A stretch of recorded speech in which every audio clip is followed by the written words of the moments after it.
Greetings, lords and ladies. We'll be starting here in just a couple of minutes. If you're in the chat, let me know. I've got our show notes for today's podcast. I'll type it in chat.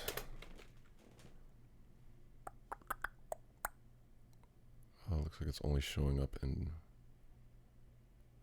Twitch. Well, that ain't right. I've been around here and there, everywhere. There's something wrong with my Restream client. It's not showing. All right, hold on. Let me check something out. Dadgummaroni. Maybe the YouTube stream hadn't started yet. There it goes. All right, that'll work. Come on up to the house. How are y'all doing this morning?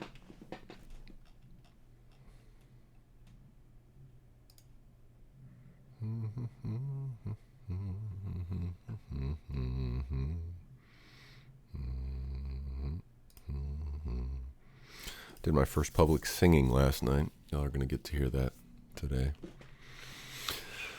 It went pretty good. Yeah, I think it went okay. I think it went all right.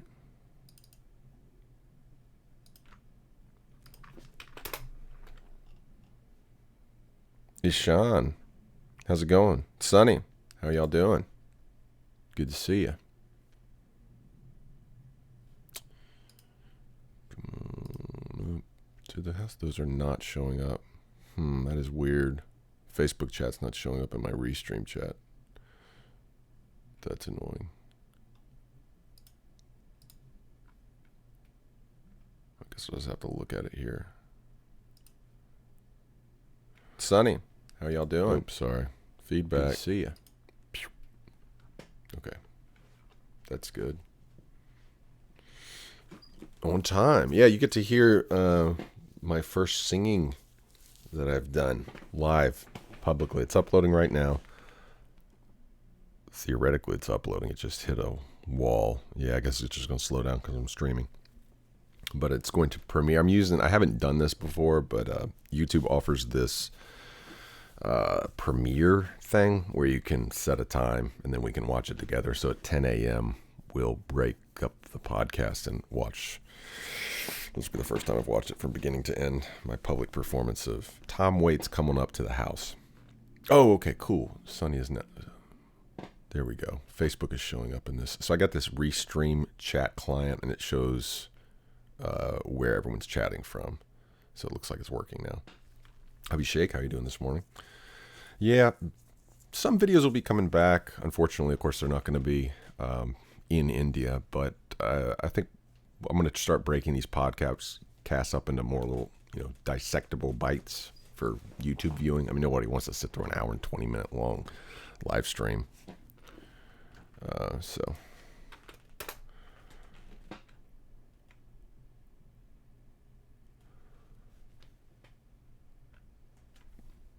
So we'll break it up. Doing pretty good. Lokesh, welcome. Good to see you. Yeah, doing pretty well. Pretty well. We did a live show last night. We're doing another one tonight. Anthony Peebles Trio. This kid's voice is just fantastic. And a little bit earlier in the week, he spur of the moment, asked if I would sing this cover of Tom Waits' Come On Up to the House. And I was a little bit apprehensive about it, but it turned out okay. Turned out pretty good. Yeah, so do let me know if there's hiccups in the Facebook stream. The others seem to be working okay, from what I can tell. The Twitch and YouTube seem to be all right. I do use OBS. Yeah, so I've thought about switching over to Streamlabs' entire ecosystem instead of doing Restream, but I haven't really gotten into it yet. I did Restream spur of the moment once, and I've kind of gotten locked in, used to their interface. But I do use OBS as far as the main thing. No plan on bringing back Dub Smashes There's a lot of things I'd like to do. I just don't have time anymore. So the podcast kind of takes precedence. Podcast and playing music locally, about the only creative outlets I have right now. So.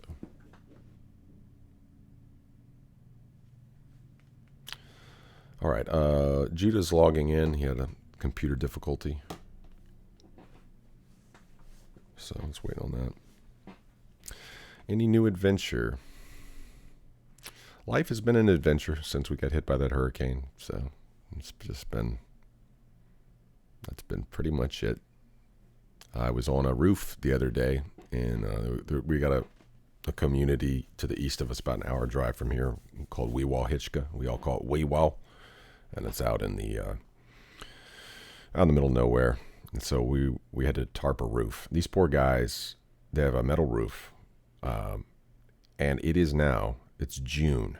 We got hit by this hurricane in October, and the insurance company had been giving them the runaround. It took this long for the insurance company to facilitate getting this tarp on their roof. So it's the first time I've been up on a metal roof. So that was my adventure. That was my most recent mini adventure. I finally, I think, conquered my fear of the pitch of roofs.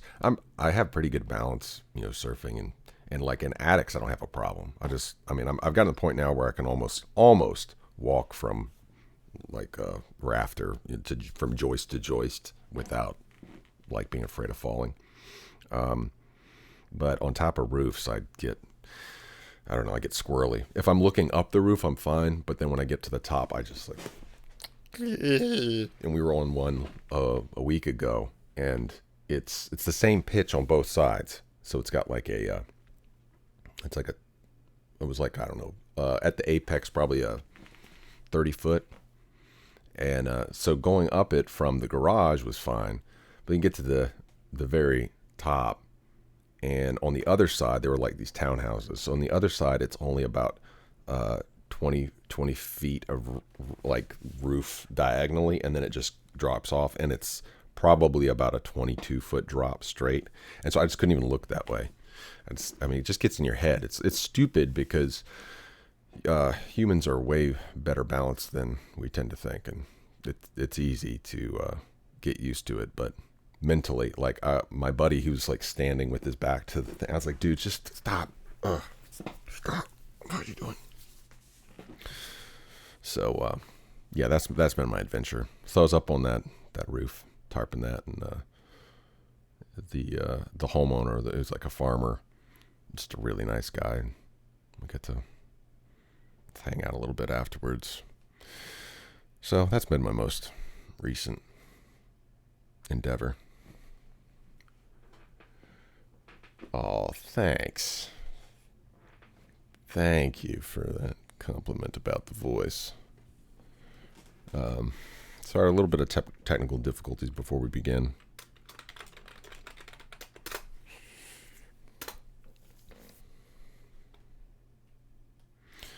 Going up to the house. Yeah, I've got this song stuck in my head now. Tom Waits, man. A brilliant artist. What do I think about Modi? I think he's a sign of the times.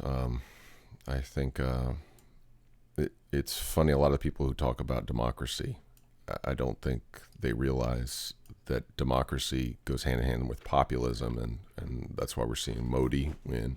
That's why we're seeing Brexit continue to be re-voted all the time. And then that's why we're going to see Trump win again, I'm pretty sure. Unless Yang can pull a miracle out. I've got some friends in the Yang gang who are rooting for him. I don't think that's going to happen, but that would make things interesting. Yang versus Trump. Are insurance companies assholes everywhere around the world? Yeah. Like there are individuals who are good people, that work for bad companies.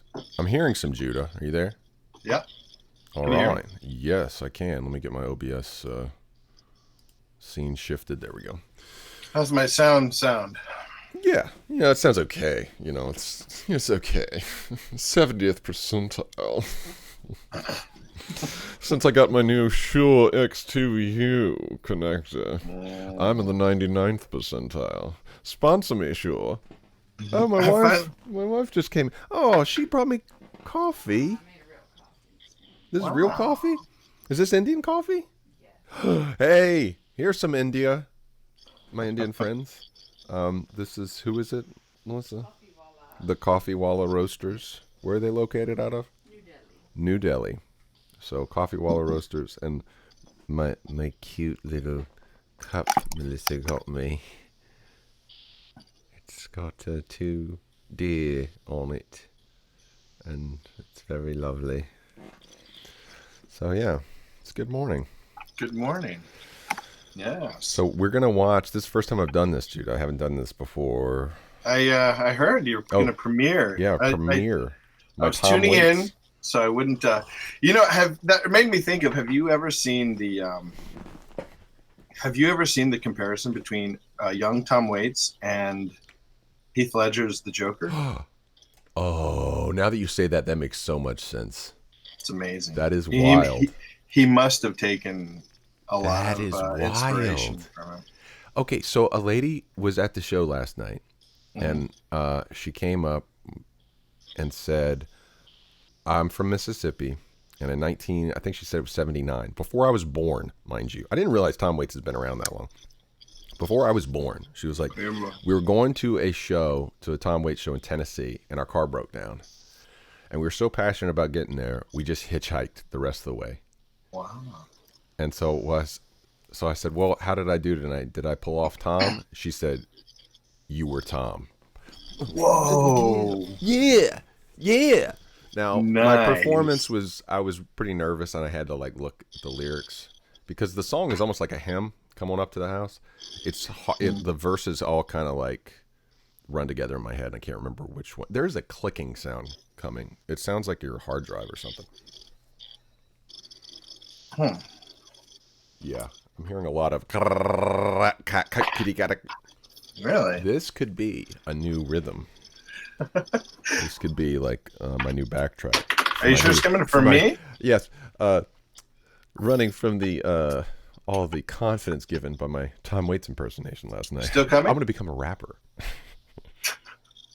Wait to hear my flow. Do you still hear it? Yeah, I can still hear it. It's very loud. How about now? I can still hear it.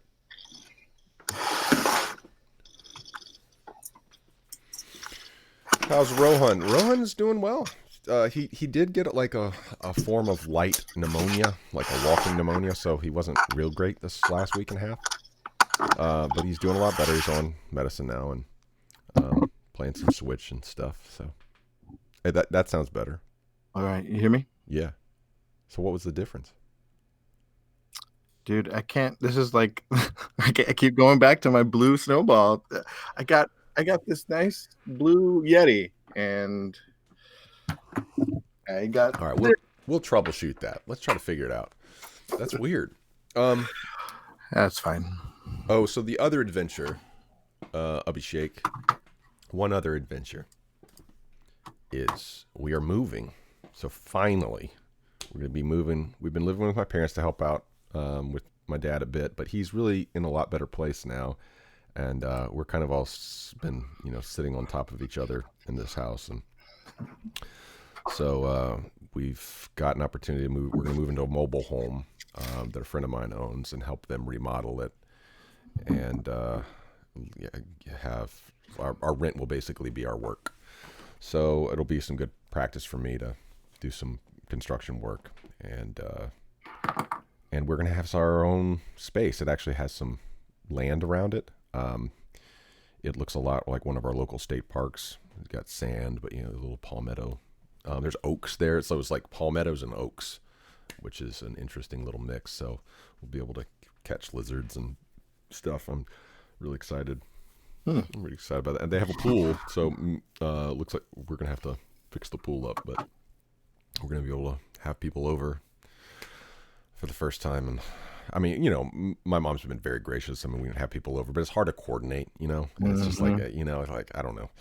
The way that this particular house is laid out, it's like if somebody comes over, it's like they're all up in my parents' business. So it's just going to be nice to have some breathing room. So we are very excited about that. We're going to be hoping to move in July. So there will probably be some changes. I'm not sure. I might continue to use this room as a Ooh. as a broadcasting man cave or something. I might pay my mom rent for the room or something. I don't know. We'll Good see, because idea. the internet connection is actually pretty good, so my business could probably pay for the rent. Did you post the show notes somewhere? Yeah, I've posted it like 10 times. But it doesn't let me. Let me see if it'll let me pin. Let me see if it'll let me pin the. I don't see it on Facebook. Oh, you're right. I didn't put it on Facebook. Oh, where That's did you right, put it? because Restream does not. Here, I'm posting it in the Facebook. So this is the link to the. Man, Okay. it's not. What in the world? Oh, there it goes. I see it. Yeah, so that is a link to some of the things we'll be discussing today. All right.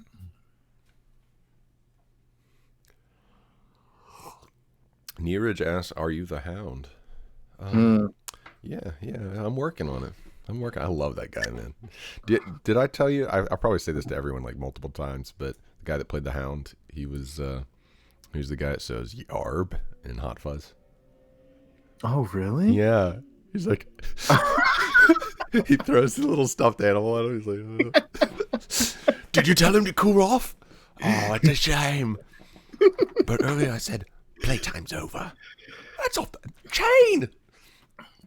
That's when you know a good actor and a good show is when the characters you like they're in other things and you don't even know that. Like Yep. I did not recognize it for years watching Game of Thrones. Dude, I love that guy. I love Hot Fuzz. We drove to Tallahassee, 2 hours east of here, to go watch that movie because we didn't have an indie theater back then. okay. Yeah, so we drove all the way over there to see Hot Fuzz. Wow. You like Hot Fuzz? Yeah, I did. It's hard for me. That was a long time ago. It came out. Yeah. Okay, so are we ready? Are we ready to? Are we ready to slowly meander into the shallows of Ford's brain? I don't know. Okay. Well, here we go. So the first link on that list, I'll share this one too. This, you can see the actual text of what I'm about to read. This is the second in a series of essays that I'm discussing. Okay. Here we go. This is second in a series of essays about rings of power as described by Tolkien in Lord of the Rings, or by Plato with the Socratic discourse on the Ring of Gyges. We are looking at three types of rings, shortcut cheats that people use to play the demagogue and amass power, popularity, or wealth. The point of this series of essays is to encourage one another to be on the lookout for manipulation in the marketplace of ideas. We are playing games within games within games, and the second you think you have figured out the game that is being played and begin to get ahead in that particular game, someone is going to come along and throw everyone on tilt with an unexpected move that seems like a genuine emergency. But it is really only a power play distracting everyone so that momentum can be regained. I will be talking quite a bit about religion in this series of posts. My intent here is not to convert anyone to my faith tradition, but to show how these manipulative rule set changes are often used in religion to gain power when one is losing the battle. If you are a person of faith in another faith tradition or live in self-imposed exile as a result of problems you have with your tradition, I encourage you to see if you have noticed similar patterns in your own cultures and background. And if so, I'd really be curious to hear your experiences.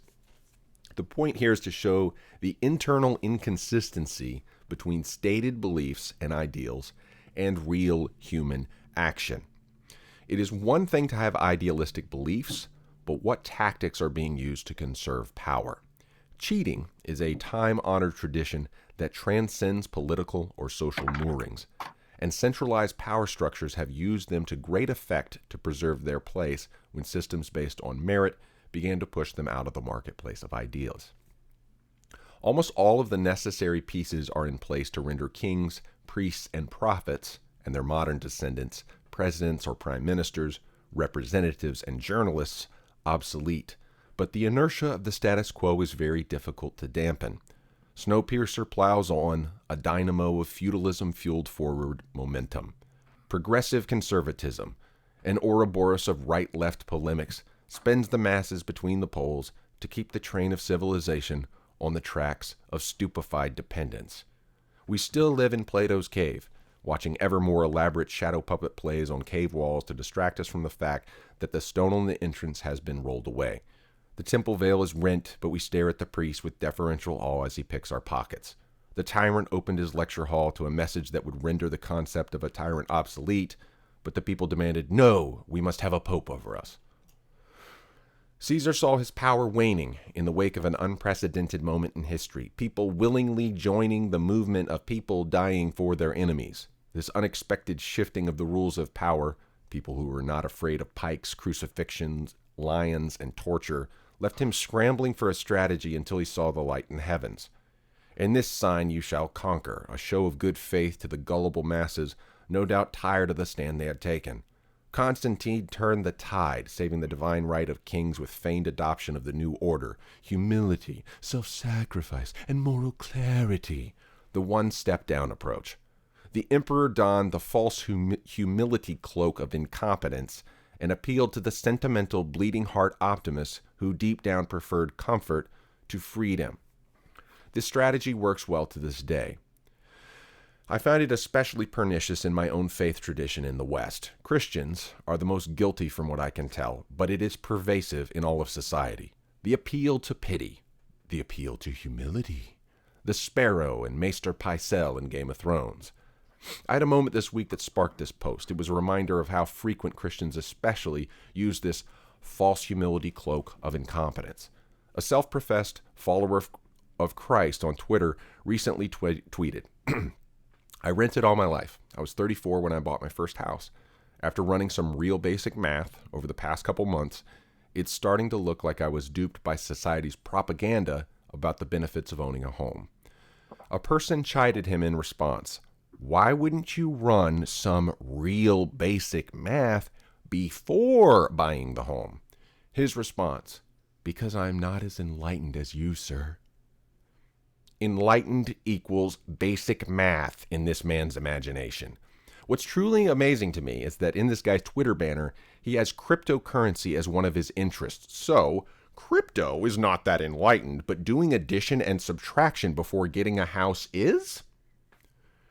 This admission of incompetence as a rhetorical play is the one-step-down approach, as I've witnessed Christians using it again and again, taking an almost twisted pride in their own ignorance. They will often say, I don't know about all that. I just love God. To love the creator of the universe in all its complexity, but being unwilling to understand the most basic of concepts is called hypocrisy. But not everyone is smart.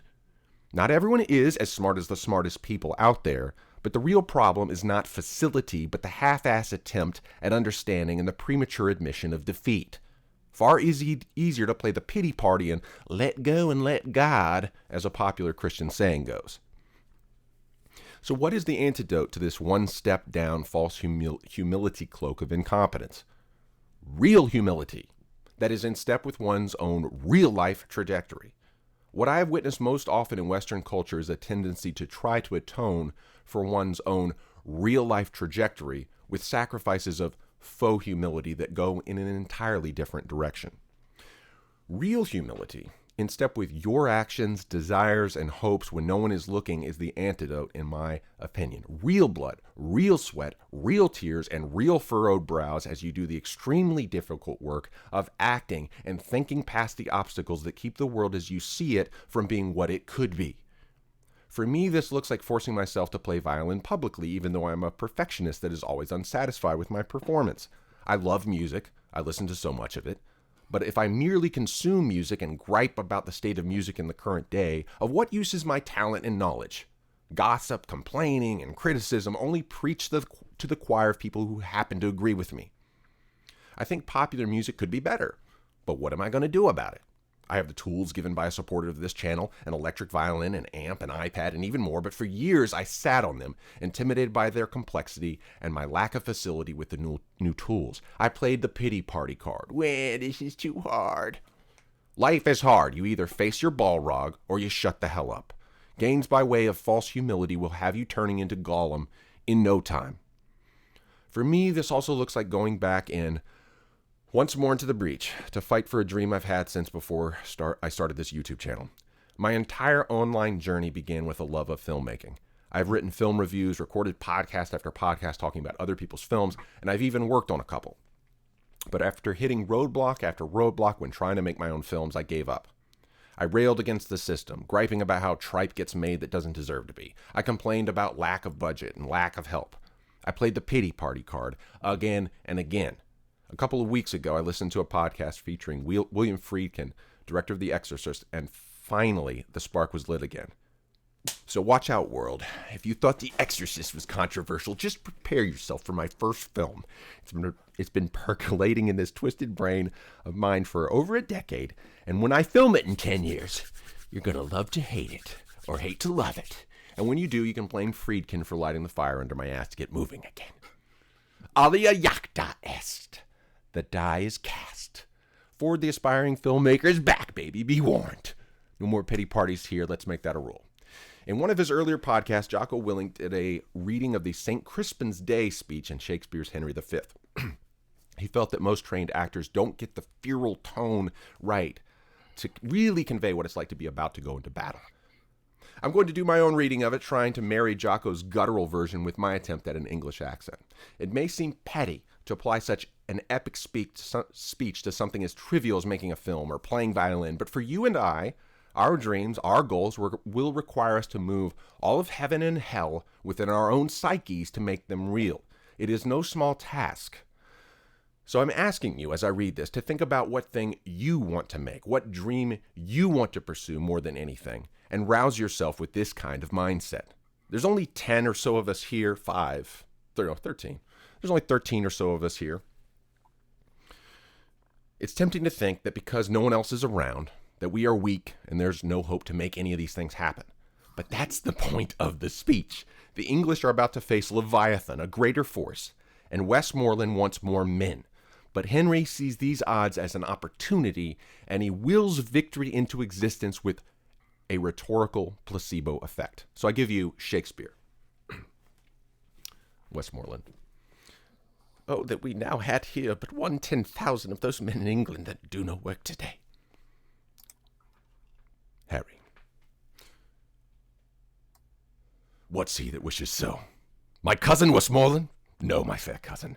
If we are marked to die, we are now to do our country loss. And if to live, the fewer men the greater share of honor. God's will, I pray thee, wish not one man more. By Jove, I am not covetous for gold, nor care I who doth feed upon my cost. It yearns me not, if men my garments wear. Such outward things dwell not in my desires. But if it be a sin to covet honor, I am the most offending soul alive. No, faith, my cause. Wish not a man from England. God's peace I would not lose so great an honor, as one man more methinks would share from me. For the best hope I have, oh, do not wish one more. Rather proclaim it, Westmoreland, through my host, that he which hath no stomach to this fight, let him depart. His passport shall be made, and crowns for convoy put into his purse. We would not die in that man's company, that fears his fellowship to die with us. This day is called the Feast of Crispian. He that outlives this day and comes safe home will stand a tiptoe when the day is named, and rouse him at the name of Crispian.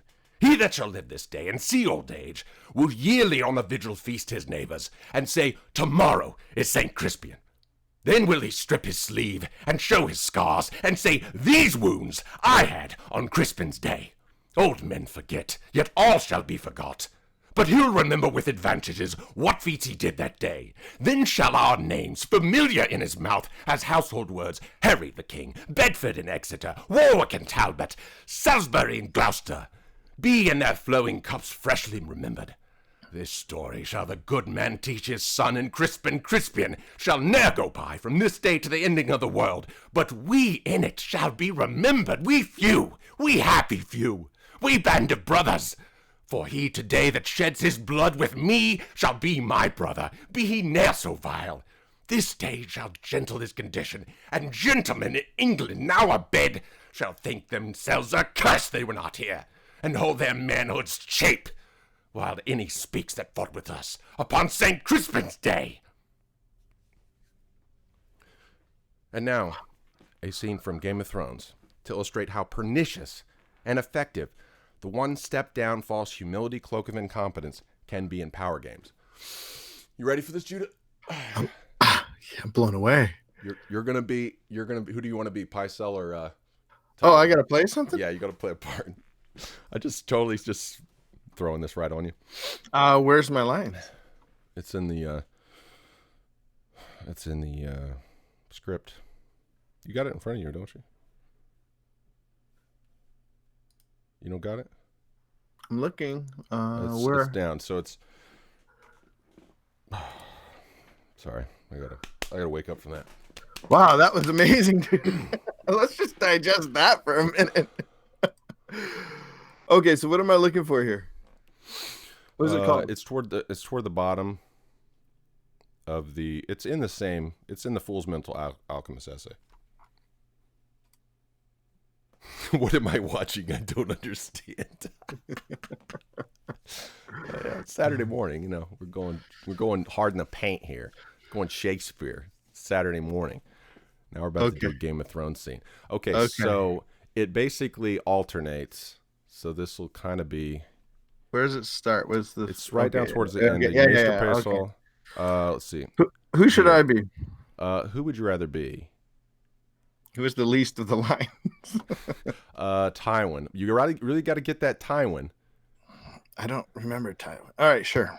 What do you think? Okay, Tywin. I'm gonna underline. I'm gonna underline. Your lines. Okay. I'm gonna underline. What's his name? Pycelle. Okay. Oh Lord, you could. This is a brilliant scene. They cut this scene from the actual show. All right. This is just total. I mean, Judah's just jumping right into this.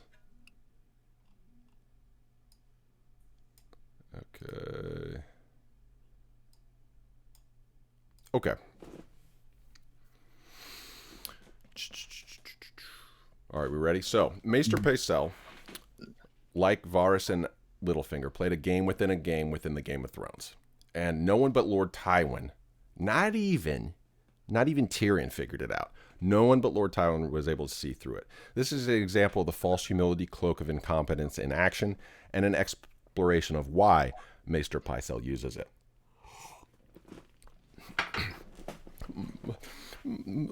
My apologies, my lord, for interrupting your time of leisure. But I only want to discuss a few matters with you privately in advance of today's council meeting. I often find that the council environment is less than hospitable to the principles of good governance. But you are no longer on the council of my official decree of the hand of the king. Your son did conspire to keep me from my rightful place in the chamber, as well as confronting my dignity in other ways. Well, in my absence, my son was acting hand. But you are the hand now, my lord.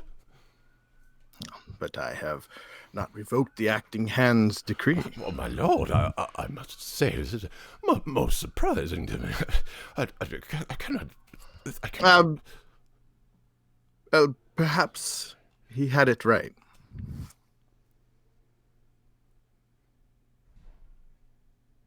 You got one more line. Oh. Perhaps in the black cells you truly found your level. Oh, my lord, you cannot mean... Stop it. Am I only to see through this performance? Is it possible that so many could be so stupid for so long? Huh? There are times when I have trouble believing it myself. And why do you bother? So many flowers, my lord, each wanting to bloom the brightest, grow the tallest, and one by one, sooner or later, they all get plucked. I don't want to be the tallest or the brightest. I only want to remain in the garden until my time comes to return to the dirt. Well, thank you for your poetic candor, but I still don't see why I should let you back on my council. The king's counsel, my lord. I could have you return to the dirt this afternoon, if you like. Since the time I convinced the Mad King to open his gates to you, I have served the interests of the House of Lannister unfailingly. Yeah. Yet, you still betrayed my son's trust. Because I felt he was acting against those interests, yes. What happens when we are no longer the strongest house? Skip the line. What have I done to earn this touching loyalty? What- You have built the strongest house.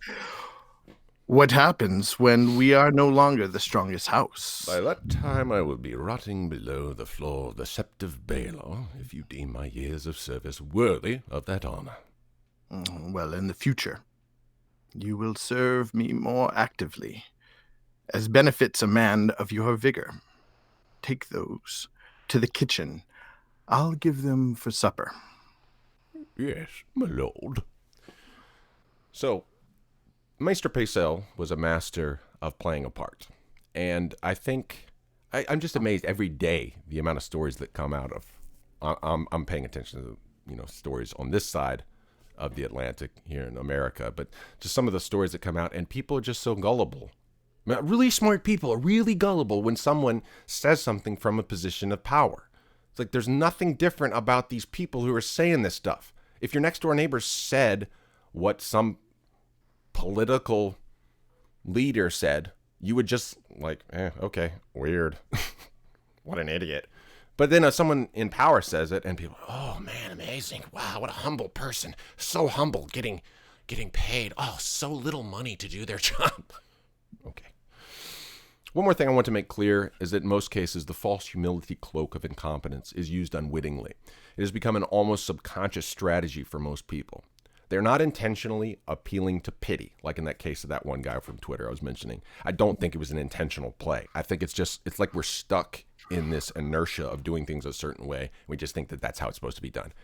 They just do not realize that on the other side of self-pity is the road to personal growth. So they just throw their hands up in the air every time someone rebukes them. So rather than allowing something, an obstacle, whether it be someone's bad opinion of us, to maybe take a good part of that note. Maybe it's a bad note. Someone's told us a bunch of things that's wrong. We sit there and focus on all the things they got wrong in the note. Maybe they had a bunch of misspellings, but they're telling us something we need to hear. And so we don't find the signal in that noise. Kind of like we were talking about last week. It would be like someone taking pain pills after the first day of working out when their muscles are sore, and fishing for compliments to assuage their wounded ego when they felt pain for the first time in so long. You don't get in shape by taking pain pills every time you hurt. But the people who rally around them, encourage them, are not helping them to improve. Enabling pity and rewarding pouting is not helping anyone grow. So one of the lines in the song that we'll be watching here in a few minutes, coming up to the house, it says, all your crying won't do no good. Come on up to the house. Come down off your cross. We could use the wood. Come on up to the house. There's a practicality that's just being overlooked in so much of religion and politics that we really need to take into account. And there are adventures to be had. I can't remember who it was that asked. I think it was Abi Sheikh.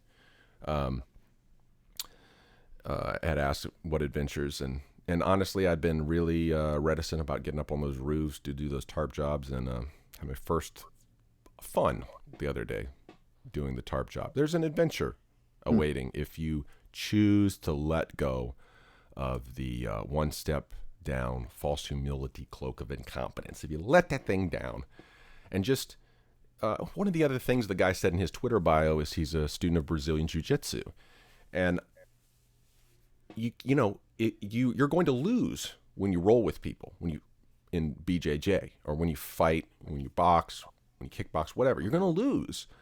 Every time you lose and you gain a new piece of information, before gaining that new piece of information about how you lost, you don't say, oh, well, I didn't know that. That wasn't fair. You cannot use that mentality in any area of life, but we seem to, when it comes to economics and politics and religion, use it all the time. So that's kind of the point today. Any thoughts there, Judah? Yeah, I guess I'm a little hung up on the fact that I guess I'm not as enlightened as you. Because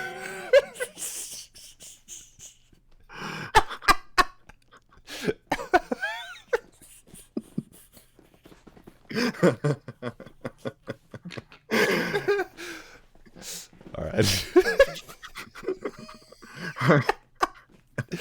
People say that crap to me all the time. It's like, no, look, we all have our skill sets, and and I'm not, I'm like middle brow, okay? Like I'm not freaking top tier here, and Mm. people will use that just to basically like, it's like, well,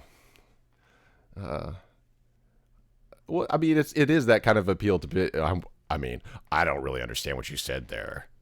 Like, or Well, just but it's a term that's often used in these in these chats and the comments to say like, slow down. yeah, yeah, Okay, or to say, hey, back off, like I didn't think about it, you know? He right. could be saying that just as much. It's not necessarily appealing to, pathos or, you know. I don't know. I see it being a kind of showbiz, like where it's not really the person doesn't realize they're doing it. I'm not saying that dude is fishing Mhm. for compliments or anything. That wasn't his intent. He was really genuinely posting that like as, oh, I just feel bad and anything. This is a social malaise. No, but I mean, like, But I then could. people rewarded him. Like that guy's gone on to get like a ridiculous amount of patrons just for this pity party. Like we reward pity. Like we reward Mm, pity all the time. And one of the things I was mentioning, I had it in the essay. Melissa was like, so if again, I'm not trying to prick on Christians too much. It's just what I know, and so I don't know mm, if there's anything analogous to anybody else from another faith tradition here. But whenever I go to like a prayer meeting when I was going to church, it's like and not every time, but so mm, many times it would just turn into a pity party, and it like rewards the person who has had the worst time. And now there are mhm. times that people are at the end of their rope and they need a shoulder to cry on, right? Yeah, But then there are other times that those people are just they're like serial pity party vacuums, yeah. and they just go from one to the next. They go from one meeting to the next meeting to the next meeting. And that's not good for them. It's not Well, only that frustrating for everyone else. It's not good for them. It's not helping them get past what's causing yes, them the because problem. it comes back to a common theme that you bring up often is that is the subsidization, the subsidizing somebody's subsidizing struggle, you know, Right. because pity is so dangerous. I've just been Yep. thinking. It's funny you bring it up because it's something I've been thinking about this week in terms of like we've talked about this before. When somebody is going through something, or let's say when somebody fails, when I fail, um, if somebody comes along and I think my parents did this a lot. I think a lot of people, like you're saying, do this often instead of out of a sense of goodwill, people will come along and say, hey, it's okay, don't worry about it. And I think it's good to not worry about something, but it's important to sit in failure. Yeah. It's important to sit with it, sit with the That's feelings, it. and Yep. and and and like accept it as a reality, and still care Yep. about yourself, still love yourself, still care for that person if they've failed, but love them in the reality of their failure or pain or ignorance or whatever we're talking about here, Yep. and admit it and not move on in as much as move on with that failure, instead of move on from that failure.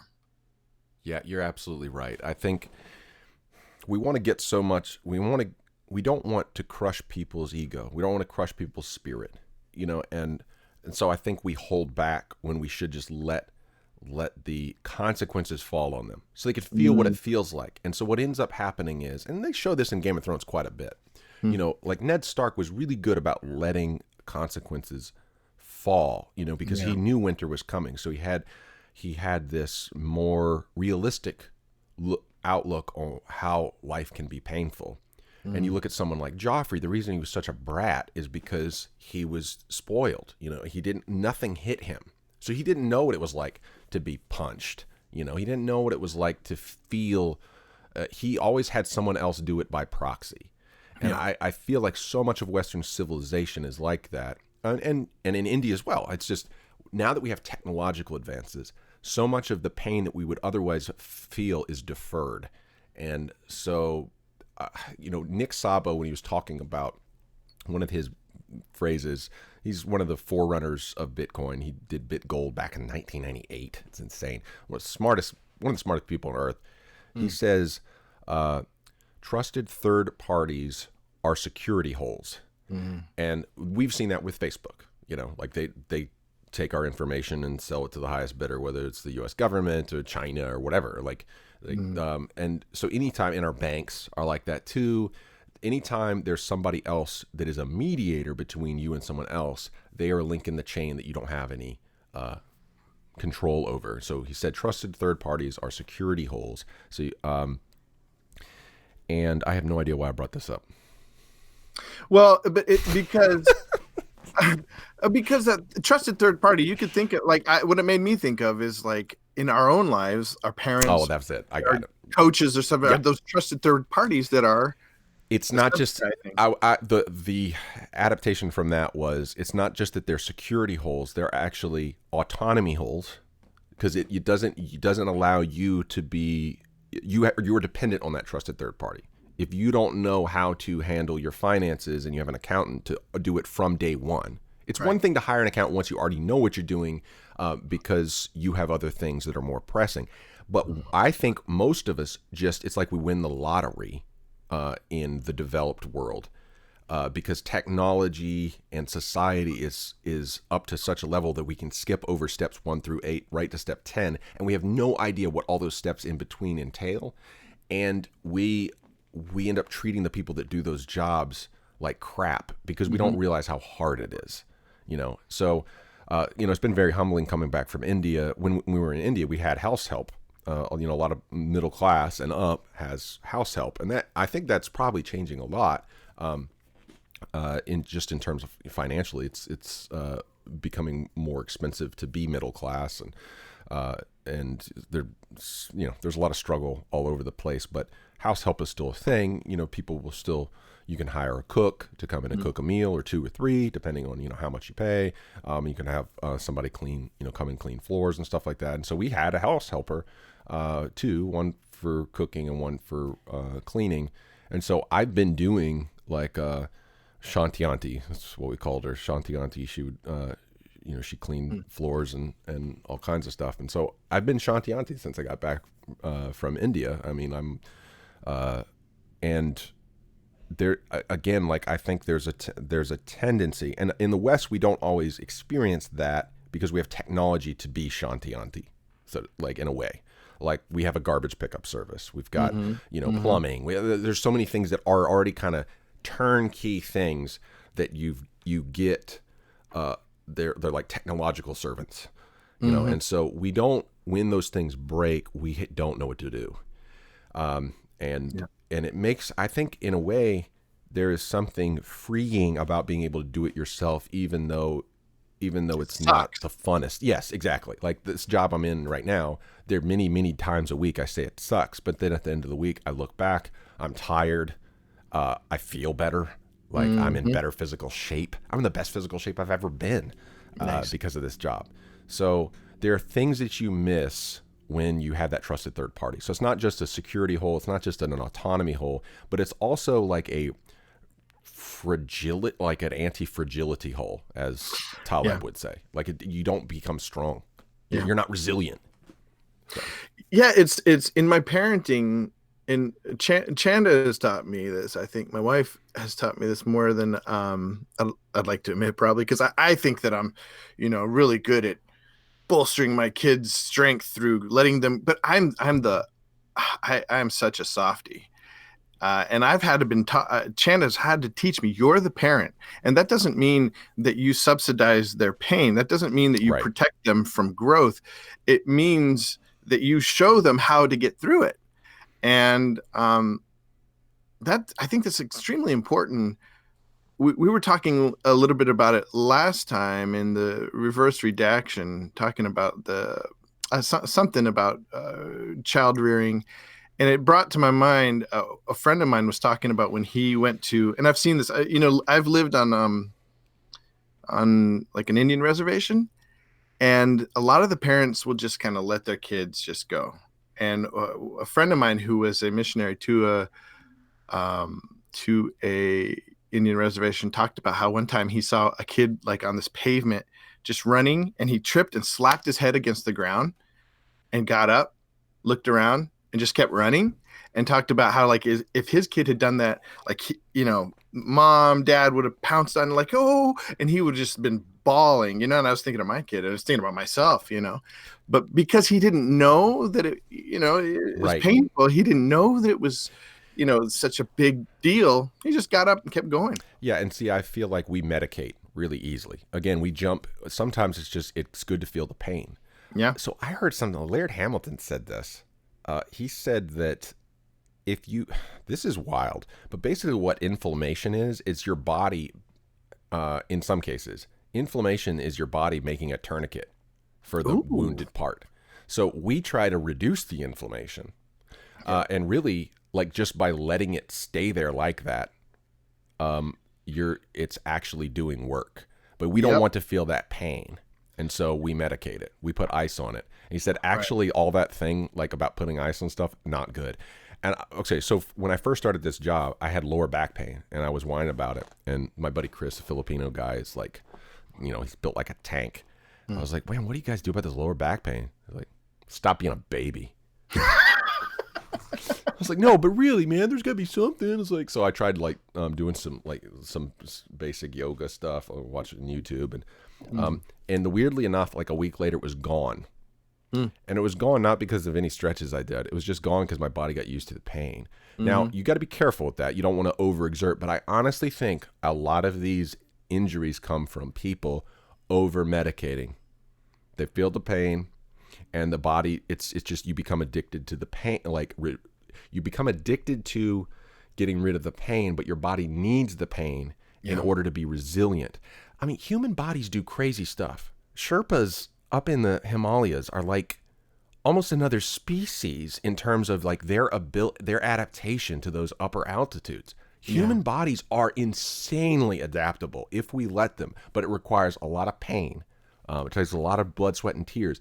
Someone was saying about Thai kickboxers and how, that you look at them in terms of stature and they're not like the biggest people imaginable, but their punches and their kicks are like sledgehammers. They're like their shins and their knees are like rock, and that's just from like repeat, training over and over. Like you can train this stuff into existence. You don't have to look like the Hulk. You can, but your body can get there. So those are some thoughts. We only got about 5 minutes. I'll look at a little bit of chat here. 5 minutes. Well, we've got. Oh, before the big reveal. The premiere, yeah. So you get to hear me sing for the first. You get to hear me sing for the first. It went okay last night. The audio quality of this video is not the greatest ever. Vishnu had said, if he says I'm not as enlightened as you, is that false humility? Yes, it's false humility because he doesn't mean it. That's what I mean. It's playing a part. He's sitting there talking about cryptocurrency and Brazilian jiu-jitsu. He's saying like either he's falsely humble or he's truly incompetent. I don't think it's actually the latter. I think he's trying to avoid the debate. I think he's trying to avoid the pain of realizing I made a mistake getting into a house I shouldn't have been in yet. He's blaming the whole system. Like he's blaming housing as the problem. That is not the problem. The problem is individuals not having responsibility over their own finances. That's the problem. Like he's deferring personal responsibility. So yes, it's false humility because he doesn't mean that. He doesn't mean that he's incompetent. He's just playing he's playing the pity party card. I'm not as enlightened as you. I'm not as enlightened as you, but you know about crypto and you can't add and subtract. I mean, we're not talking about rocket level science here. Yeah. I mean, this is 2019. Again, I don't have patience for that sort of argument. You got the internet. You can figure stuff out in 10 minutes on the internet. But at the same time, I don't want to discourage, we're going to talk more about this later when we talk about Joe Rogan. I don't want to discourage like this long form, letting people see your foibles. Now he's making excuses for this one guy, but right.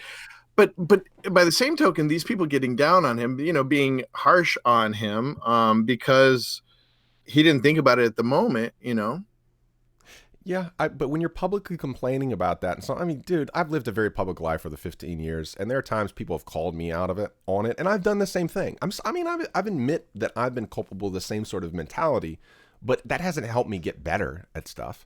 Like making Hmm. excuses. Now, again, a note can be bad. Someone can give you bad advice, Yeah. but you can still take some good information from it, and I've gotten a little bit better about it over years. It's But if so you're, hard. It's yeah, so hard for me not to subsidize. I really want to come to people's rescue, and you're right. right. We can't. But sometimes it's not actually helping people. Exactly. You're It's actually not. helping the demon inside of them of laziness, Yeah. And they just need what that guy said was just it's just so true. It's so true. Like basic math. Come on, man. Like that's not there's Mhm. nothing enlightenment about that. Arun, it's good to see you. This is the first time I've seen Arun live in chat in a very long time. It's good to see you. I Mm. hope all is well. Are you in Noida? Are you in Delhi He proper? says, Yeah, Delhi. Noida's like right across the river. So, Oh, all right, we're about to premiere this thing. Let me get the link to it. Your video will be published. like where is it just gonna pop up in front of us, or what's the deal? I don't know. I guess I'll put the link in the chat. Is it gonna interrupt the stream? No, we'll just watch. I'll just throw it up on the doohickey. I'll throw it up on another window. So you can have two videos running at the same time on YouTube on your channel. Well, I mean, I'll run it through the screen. Yeah, yeah. I mean, yeah, I guess. I don't know. All right, so here's the link for this thing. Damn, harsh. Harsh. Oh, I missed Kyahua. Harsh Joshi, man. Thank you, Harsh. It's not showing up in Restream. What happened? What? He gave a huge donation? Huge? Shoot, man, Restream's not showing that. Wait, why is that not showing up? He says, "Hello, Ford. I'm aware of the donation amount. It's not a mistake. Your thoughts and work add value to my life. I am just reciprocating. I will do what I can to support you, as little or as much as I can." $500 donation. Well, thank you so much, Harsh. Wow. What does Harsh do for a living? I have not. I don't know. So yeah, I would be curious to kind of pick his brain as what life in England is like, and yeah, that's frustrating to me. It didn't show up in Restream. I'm sorry about that, Harsh. Unless I'm just totally missing it. Where's the restream? I got a chat client and it shows the chat, but that's because the donations go through Super Chat. It should show up, but it's not there right now. Okay, so let's go ahead. This video should be coming up.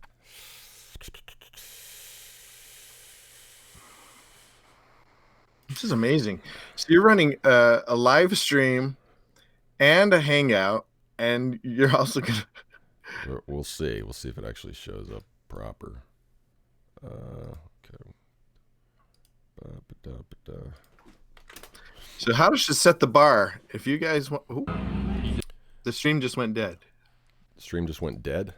Mm-hmm. Oh no, that's just the window. Hold on one second. Let me get that. I'm still here, guys. I'm still here. Sorry. It's black. Yeah, oh yeah, I see your mountains.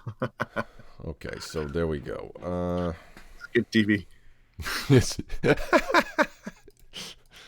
Okay. Okay, I see it.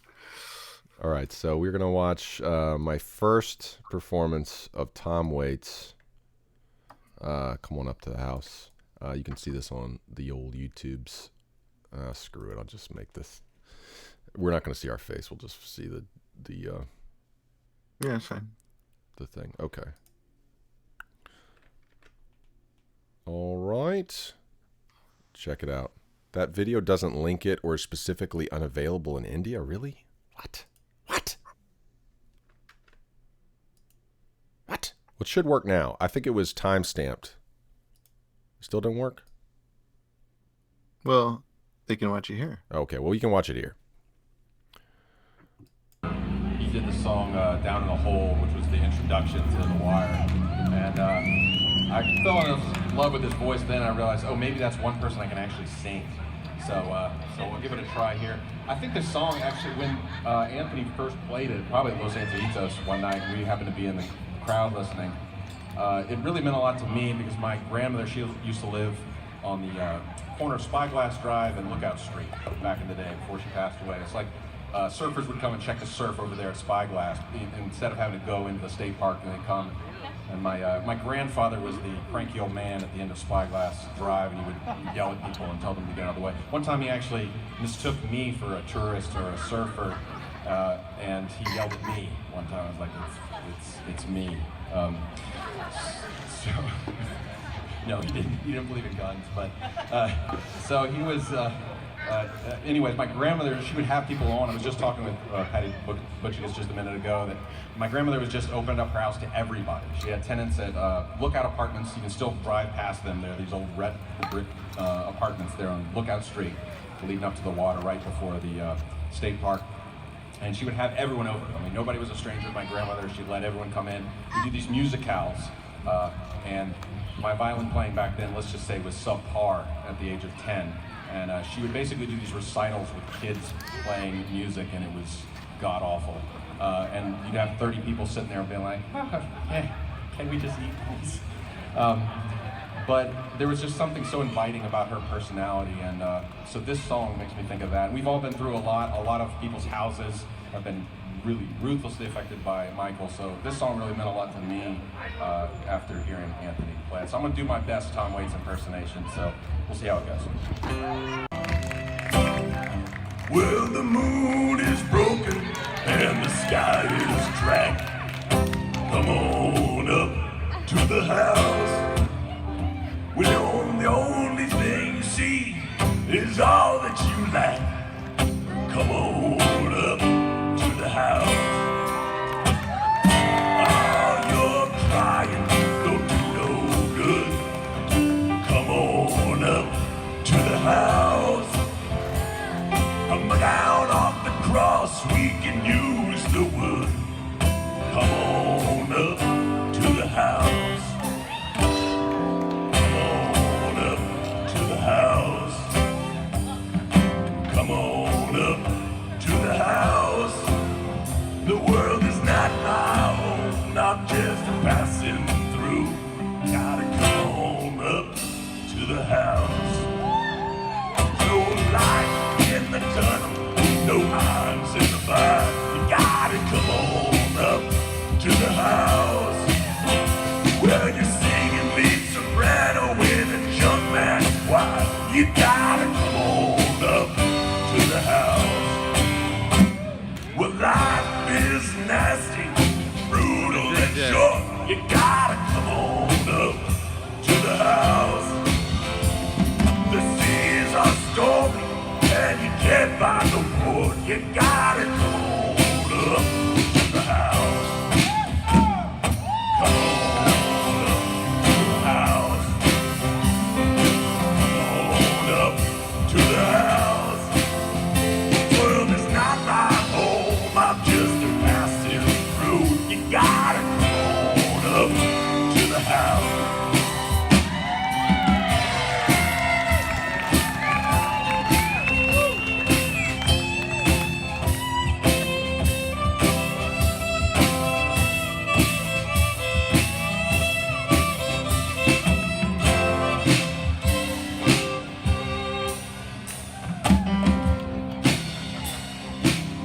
Give me one.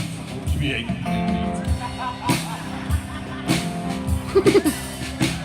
There's nothing in the world that you can do. You gotta come on up to the house. When you're whipped by the forces that are inside you, you gotta come on up to the house. When you're high on top of your mountain of woe, you gotta come on up to the house. When you know you should surrender, but you can't let it go, you gotta come on up to the house. Come on up to the house.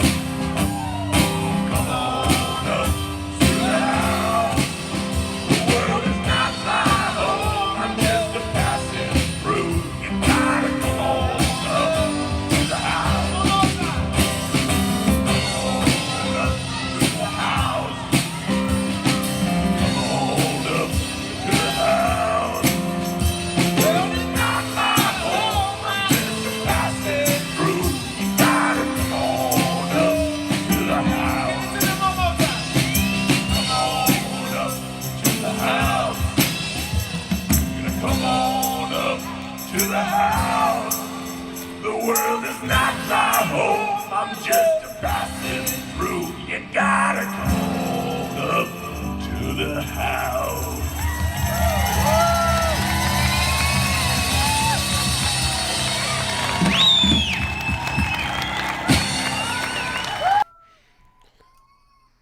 So what'd you think, Judah? Nice. That was amazing. Wow. So anybody in Panama City will be playing tonight at Sweet Bay 6:30. So we get to hear my second attempt at that. Oh, you're gonna wow. So- Okay, it's gonna keep getting better and better. So hopefully I can refine it a little bit. Man, my memory, I just like blanked up there. I could not. I had to look. I wrote this little. I had a little note with the. Used the little emoticons to help me. So it's like, it's not gonna light bounce, but I like used the little moon emoticon and like crying emoticon to remind me, so I didn't have to read the whole lyrics. I had to just look like, okay, that's the next part of the verse. Kind of like short form, or was it called? Like, yeah, like a stenographer or something. yeah. Harsh. Sorry about that. That'd be great. Just whatever you wish to disclose or not, you can do that on Patreon, and I'd be happy if you want to. And I don't want to draw any more undue attention to you, but if you want to do like an interview sometime, because that's what this channel started. Well, it wasn't started for. When I went to India, that's what it was adapted towards, was cross-cultural communication. And you're living kind of in between these two cultures that have defined this channel for the last 6 years. You're kind of smack dab in the middle.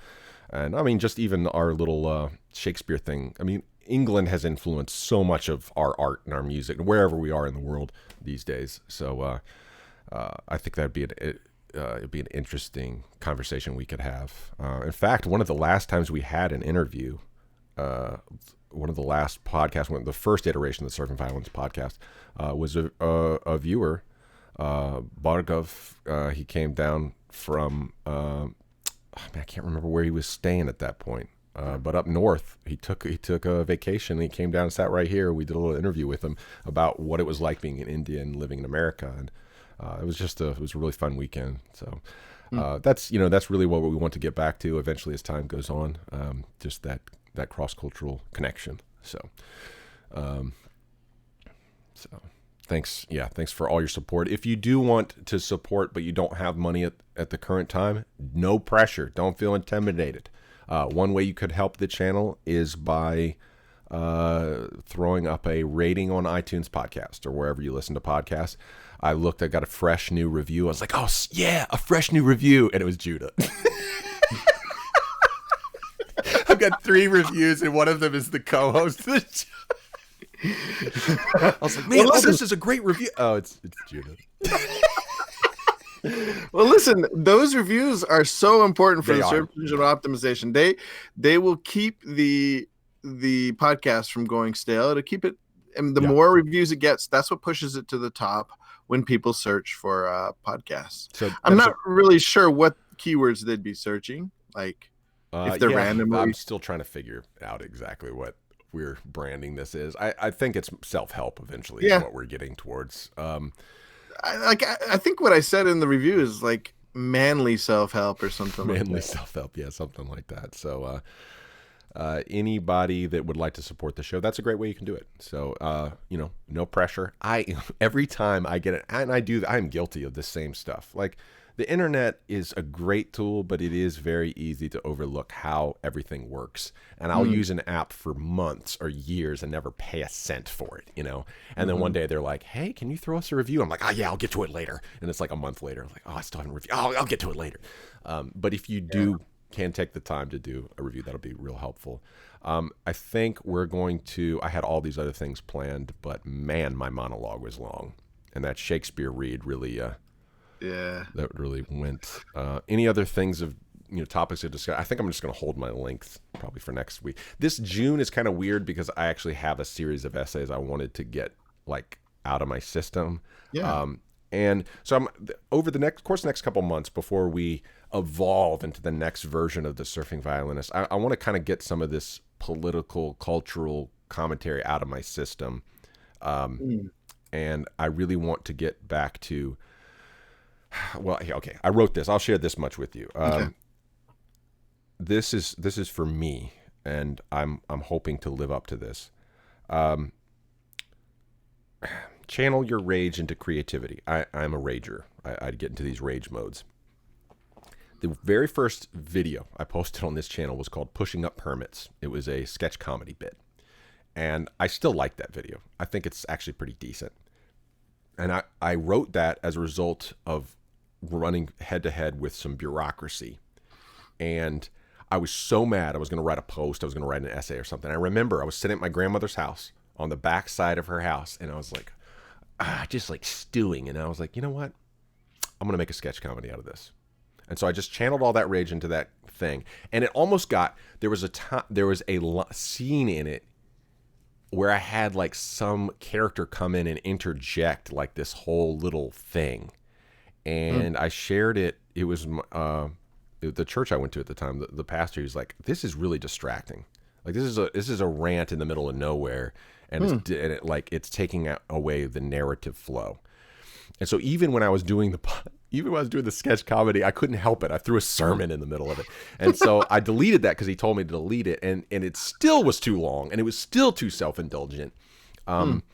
So I've realized, I just have that tendency to want to talk, and well, that's what this podcast comes in. But really, I don't want the talking to be the end all be all of this podcast. I want all of us to find ways that we can channel our frustrations, our creative impulses, our dreams into tangible things that we can actually not feel bad about selling or sharing with other people. And the great thing about the internet is we can sell them for far cheaper. I mean, you think about, like, if we can get to the point where we're a help to each other, it's so much cheaper than going to a counselor. That's like $125 an hour for one person. That's a wall that 98% of society across the world is just not going to be able to get over that. That's a barrier to entry. So if, you've got some people like Harsh, again, so much thanks for being able to help keep these things going, so that the people who can't, even give $1 can still get access to some good content that hopefully will help them get over whatever.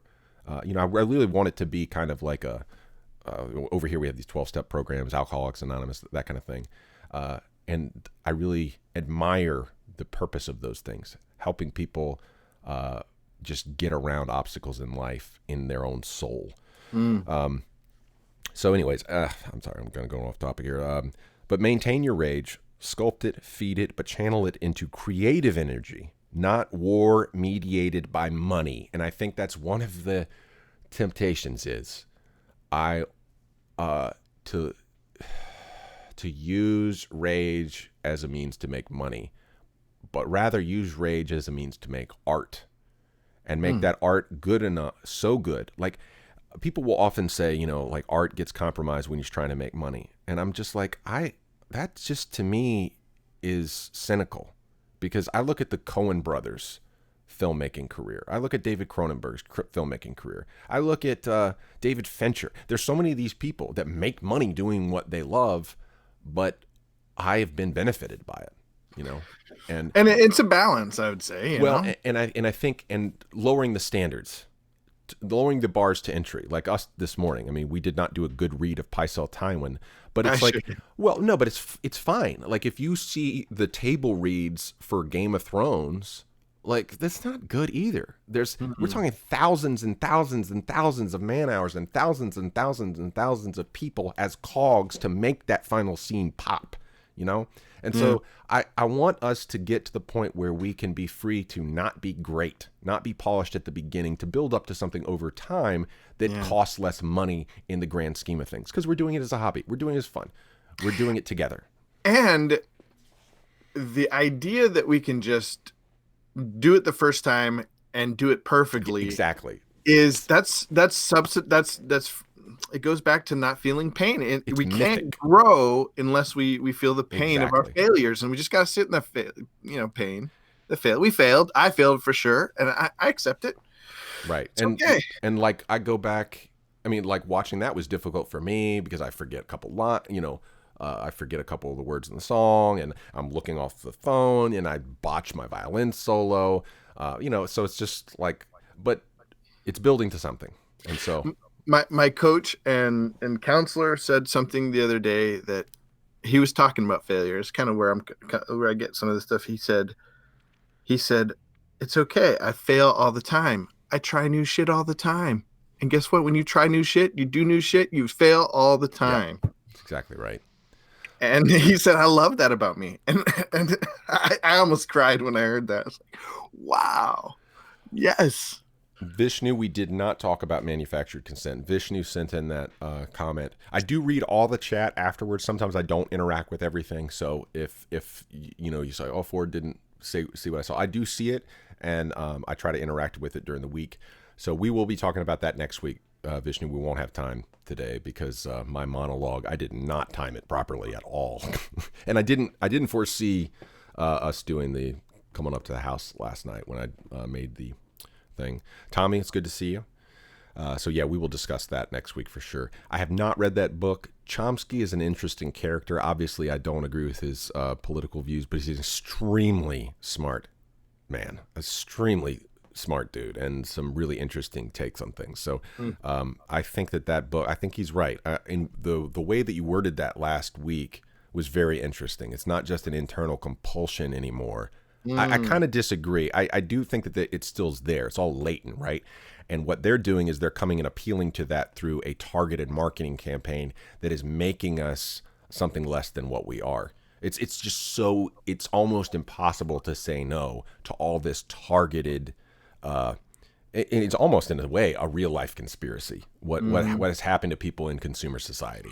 Well, Scott Adams talks about it as brainwashing. They're brainwashing us. He talked about it in particular with Google and the results they show. Absolutely, absolutely. Yeah. So I mean, I think I will just read. I'll probably try to write a little soundtrack. I wrote that one story about the old man trying to go to Walmart to get Ben and Jerry's because Google suggested fish food, and he was like, I gotta get it, and so all hell breaks loose. It's one of my favorite things I've ever written. I think it's like kind of funny, and it's actually hopeful in the middle of this dystopian future. So I think I'll read that one of these upcoming weeks. Where can we go to get these links? Is that surfing? That's not Surfing Violinist. FordSues.com is in process. I haven't done any work on it this week, but eventually we won't be having to read all the stuff off Google Docs and spreadsheets. It'll be pages.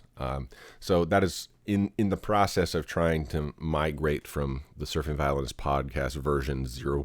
whatever to the beta phase. We'll get all this stuff linked through the website instead of through this strange conglomeration of Google stuff.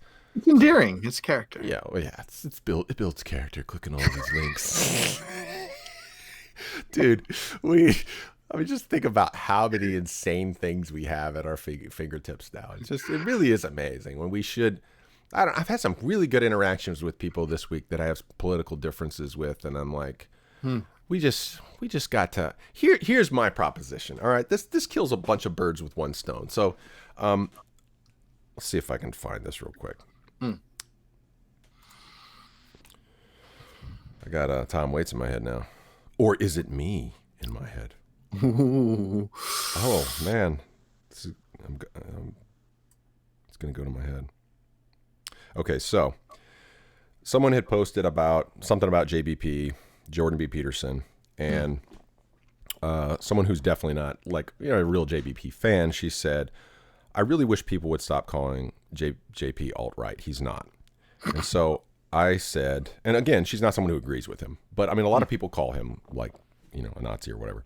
Not a lot, but I mean, there's a vocal minority, the squeakiest of wheels on the internet. And so I said to her, very gracious of you to say that. I had someone more left of me call him a piece of shit the other day, and it's just kind of stopped me in my tracks for a minute. I've since just started owning the term piece of shit for myself, just to save the time of people who call JBP an alt-right Nazi. I've developed an interest in boxing, so I'm thinking about just letting punch-a-Nazi people practice their punches on me as a way to practice my evasion skill. Hey, I can take a punch. I think, if you think about this, this might be a pretty satisfactory way to kill two birds with one stone. Because if, you let the person, like if someone's a punch-a-Nazi person, it's like, okay, hey, I'll be your proxy Nazi, dude. I mean, I don't think I'm a Nazi. So, but hey, whatever. Like I'll be your punching bag, and then you can just practice like evasion. Like oh, that was pretty good. You just like, you don't actually hit them, but you like do a little slap. Like I would have gotten you there, And because I've been wanting, it was weird when I came back from India. I had this. It was almost this masochistic urge to be hit all the time, not in a sexual way. I just mean like just this. I just feel like I need pain, and I would tell people. I'd tell my buddy. I was working on the docks at the time. I was like, just punch me in the face. I've never really been punched. He said, just do it. And we actually have video of him doing it, but he always would pull at the last. He couldn't do it. It's like you don't realize, you think you want to punch somebody, maybe you hate their guts, but then when you get there and they don't have their defenses up, it is so hard to do it. It's weird. Yes. It's like once you're faced with the reality of it, like I could break this person's nose, then all of a sudden things change. Well, violence is not, it's not something just like that you can just conjure up, it breaks something in the atmosphere. And I think we need to honestly get out of fighting as a sport and more fighting as fighting. Like you are mad at each other. Okay. So this is not, I'm not like trying to proselytize or say anything or convert people to Christianity or anything by saying this. But one of the things Jesus would say is, you've heard, don't kill people, but I tell you, if you call someone a fool in your mind, you're going to hell. Like, what the hell is he talking about? Like, that sounds crazy. But the idea, in a technological world, that's almost true, because you start walking around with this hate for people all the time. You're like, I'm going to kill yourself, blah, blah, blah. But if you actually got face to face with the person, you realize, I can't do it. Like when the knife is in your hand and you have to be the one to do it, all of a sudden it's like, then the reality hits you. You're like, man, what have I become? And so all the fighting I've done, even when I get beat up, like you walk out and it's humiliating, like when you lose. But it's humiliating, but like you said, you get to sit in your failure and it's humbling. And when you come out of there, you love the other person. Like, and you see this with fighters all the time, especially in UFC. I feel like more so in UFC than in boxing. These guys will be, there's exceptions to the rule, Jorge Masvidal, but like most of these guys, they beat the crap out of each other, and at the end, even the guy that loses is like, I mean, the other day, I think it was Donald Cerrone fought Tony Ferguson, and Ferguson, it was like a cheap shot. I don't think he really meant to do it, but he hit Donald after the bell went off, and Donald made the mistake of blowing through his nose. Did I talk about this already? He made the mistake of blowing through his nose, and his nose was broken, and so the blood couldn't like come out.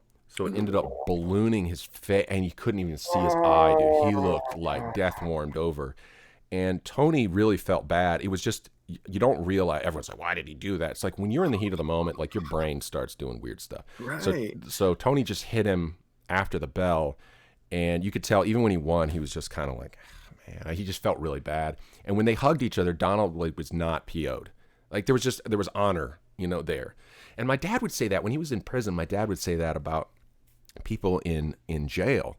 There is that, there's that one side of criminal culture where it's, Goodfellas, Godfather, stab you in the back while nobody's looking. There's that kind of thing. And then there's the other kind of thing is, you don't say anything behind my back. You come up and tell me to my face. There's this certain thing that in prisons there is some kind of code, right? And there's certain things you just don't do.